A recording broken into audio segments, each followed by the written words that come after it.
بسم اللہ الرحمن الرحیم۔ السلام علیکم ورحمۃ اللہ وبرکاتہ۔ واقعات قاری محمد عادل چینل دیکھنے والوں کو ہم خوش آمدید کہتے ہیں۔ دوستوں، امید کرتے ہیں کہ آپ سب خیریت سے ہوں گے۔ پیارے عزیز ساتھیوں، آج میں آپ کو ایک ایسے وکیل کا واقعہ سناتا ہوں جو پہلے جھوٹ بول کر وکالت کرتا تھا، اور جب اس کو اللہ سے نسبت ہوئی اور پھر اس نے سچ بول کر وکالت کرنی شروع کی تو پھر وہ فرش سے عرش تک کیسے پہنچا، اسی کے حوالے سے آج کا واقعہ پیش کرتے ہیں۔ اب میں آپ کو ایسا واقعہ سناتا ہوں جس سے ساری بات آسانی سے سمجھ میں آ جائے گی۔ ہمارے ایک دوست وکالت کا کام کرتے تھے۔ وکالت کا ایک ایسا پیشہ ہے کہ جہاں پر دنیا بھر کے جھوٹ بولنے پڑتے ہیں۔ ایک شاعر نے تو یوں کہا، پیدا ہوئے وکیل تو شیطان نے کہا، پیدا ہوئے وکیل تو شیطان نے کہا، لو آج ہم بھی صاحب اولاد ہو گئے۔ مگر یقین کیجئے کہ انہوں نے وکالت کا کام بھی جاری رکھا اور اپنی زندگی کا رخ بھی بدل لیا۔ ان کی بیوی لیڈی ڈاکٹر تھی۔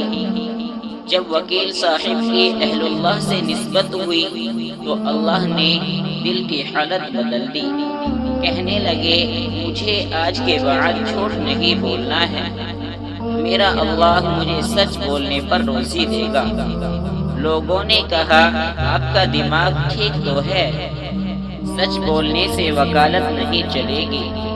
انہوں نے کہا، چلے گی یا نہیں چلے گی، مگر سچ ضرور چلے گا۔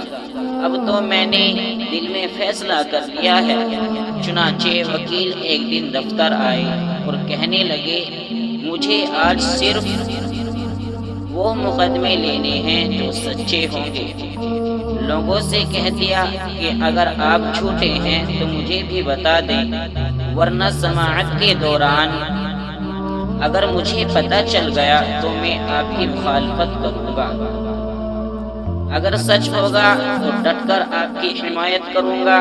لوگوں نے کہا، اللہ کی پناہ۔ چنانچہ سب کے سب دوسرے وکلاء کے پاس چلے گئے،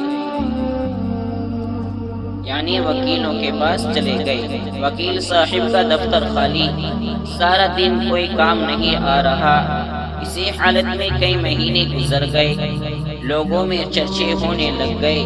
کسی نے مجنون کہا، کسی نے پاگل کہا، کسی نے بیوقوف کہا، کسی نے کہا مولویوں نے اس کی مت مار دی ہے، اچھا خاصا وکیل تھا، انہوں نے بگاڑ کر رکھ دیا ہے۔ وہ اللہ کا بندہ پکا اور سچا تھا، کہتا تھا کہ مجھے جھوٹ بول کر روزی نہیں لینی، اللہ کی ذات مجھے سچ بولنے پر ہی روزی دے گی۔ ایک سال گزر گیا مگر کوئی کام نہ آیا۔ چونکہ بیوی لیڈی ڈاکٹر تھی، اس کی تنخواہ سے گھر کا خرچہ چلتا رہا۔ بیوی بہت سمجھدار تھی۔ ایک دن وکیل صاحب سے کہنے لگی، جب آپ جھوٹ بولنا چھوڑ چکے ہیں تو آپ وکالت کو خیر آباد کہیں اور تجارت کا پیشہ اختیار کر لیں۔ آپ سچ ہی بولیں، اللہ اسی میں برکت دے گا۔ وکیل صاحب نے کہا، نہیں، بولنا بھی سچ ہے اور کرنی بھی وکالت ہے۔ بیوی نے کہا، اچھی بات ہے، میری دعائیں اور میرا تعاون آپ کے ساتھ ہے، اللہ تعالیٰ آپ کو کامیاب فرمائے۔ وکیل صاحب ایک سال تک گھر سے دفتر آتے اور سارا دن پنکھے کے نیچے بیٹھ کر اخبار پڑھتے اور گھر واپس چلے جاتے۔ ایک دفعہ ججوں کے سامنے چرچا ہو گیا کہ فلاں وکیل جھوٹے مقدمے نہیں لیتا، غربت برداشت کر رہا ہے اور کہتا ہے کہ مر جاؤں گا مگر سچ کو نہیں چھوڑ سکتا۔ سب جج صاحبان اس بات سے بہت متاثر ہوئے وقت کے ساتھ ساتھ ان کی عزت لوگوں کے دلوں میں پیدا ہونا شروع ہو گئی۔ وہ کہنے لگے کہ 1 سال امتحان کا تھا، دوسرا سال شروع ہوا تو تبلیغی جماعت والے، تصوف سلوک والے، مدرسوں والے لوگوں نے سوچا کہ یار فلاں وکیل سچے مقدمے لیتا ہے، ہمارے مقدمے سچے ہیں، پیسہ ہمارے پلے نہیں، تھوڑا بہت دے دیں گے ان کا بھی گزارا ہو جائے گا۔ چنانچہ وہ آنے شروع ہو گئے۔ جب بھی آتا سچا مقدمہ لے کر آتا، وکیل صاحب مقدمے لے کر عدالت میں جاتے اور ان کے حق میں فیصلہ ہو جاتا۔ تیسرا مقدمہ آیا، ان کے حق میں فیصلہ ہوا۔ چند دن گزرے تو جج صاحبان آپس میں ملے اور کہنے لگے کہ یہ وکیل جو بھی مقدمے لاتا ہے وہ سچے ہوتے ہیں، اس لیے اب اس سے زیادہ سوال ہی نہ کیا کرو۔ چنانچہ وکیل صاحب مقدمے لے کر جاتے تو چند منٹ کے اندر اندر ان کے حق میں فیصلہ ہو جاتا۔ بڑے بڑے امیروں نے سوچا کہ ہمارے مقدمے سچے ہی ہیں تو پھر کیوں نہ ہم مقدمے اسی کو دیں۔ جب وہ آنا شروع ہوئے تو پیسے بھی زیادہ ملنے لگے۔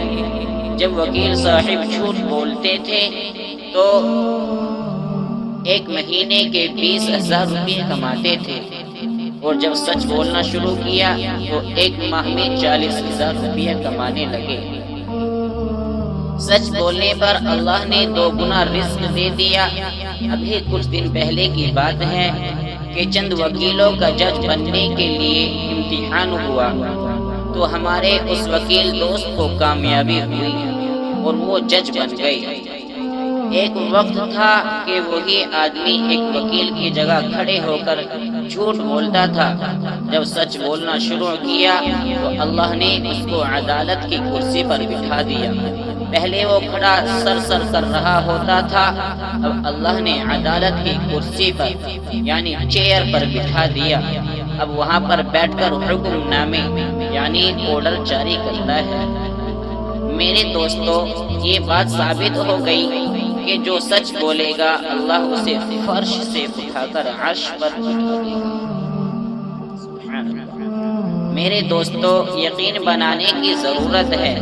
اگر اللہ تعالیٰ پر توکل نصیب ہو جائے تو نہ زمینوں کے جھگڑے باقی رہیں گے، نہ دفتروں میں رشوت رہے گی، نہ دکانوں میں ملاوٹ رہے گی، نہ جھوٹ بول کر کمانا رہے گا، نہ دھوکے سے کمانا رہے گا۔ یہ چیزیں تو خود بخود یعنی آٹومیٹکلی ختم ہو جائے گی۔ میرے دوستو، ہم تمام چیزوں سے اپنی نگاہوں کو ہٹا کر ایک اللہ کی ذات پر لگا لیں۔ آج ماں سے پوچھے کہ تمہارا بیٹا کیا بنے گا، کہتی ہے جی ڈاکٹر بنے گا، انجینئر بنے گا، پائلٹ بنے گا۔ ہے کوئی ماں جو یہ کہے کہ میرا بیٹا مفسر بنے گا، محدث بنے گا، میرے بیٹا دین کا مجاہد بنے گا؟ میں آپ سے ایک سوال کرتا ہوں، کان کھول کر سننا، پھر نہ کہنا کہ کسی نے کوئی بات سمجھائی نہیں تھی۔ منبر رسول پر بیٹھا ہوں، اللہ کی کتاب میرے ہاتھ میں ہے، اللہ کے گھر میں بیٹھا ہوں۔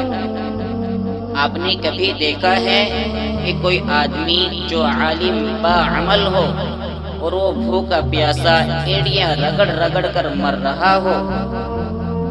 جبکہ پی ایچ ڈی کرنے والے، انجینئرنگ کرنے والے کئی ایسے ہیں جن کو بھوکے پیاسے ایڑیاں رگڑ رگڑ کر مرتے ہوئے دیکھا گیا ہے۔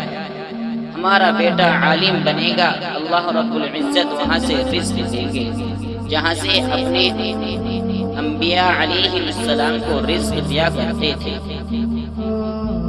جو اللہ تعالیٰ پر توکل کرتا ہے تو اللہ اس کے لیے کافی ہو جاتا ہے۔